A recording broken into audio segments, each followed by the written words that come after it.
More information to help you figure out if you truly have valley fever. That's right. We first told you yesterday on Daybreak about a study showing 2/3 of people who think they have valley fever really don't. ABC 15's Hatzel Vela is live at the State Health Department this morning. And Hatzel, how can we get the correct diagnosis?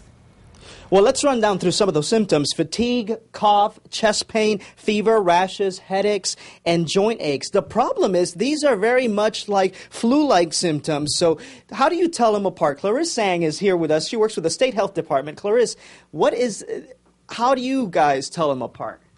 Well, first thing, the flu typically lasts for a week. Valley fever lasts for weeks, months, even a year.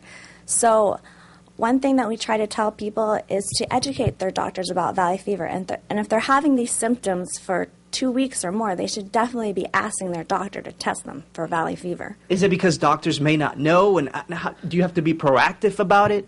Yes, because since the symptoms are so nonspecific, doctors, especially that didn't get their training in Arizona, may not be familiar with the disease. So we really ask patients to ask their doctors to test them for valley fever.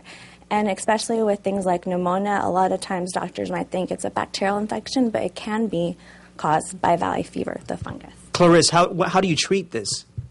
You can use antifungal treatment. Actually, most people that are infected with the valley fever, they don't have symptoms at all. And about 40% who do have symptoms, they can get valley fever treatment, which is an antifungal medication, not an antibiotic. Antibiotics fight against bacteria, not the fungus for valley fever. All right, Clarisse, thank you so much.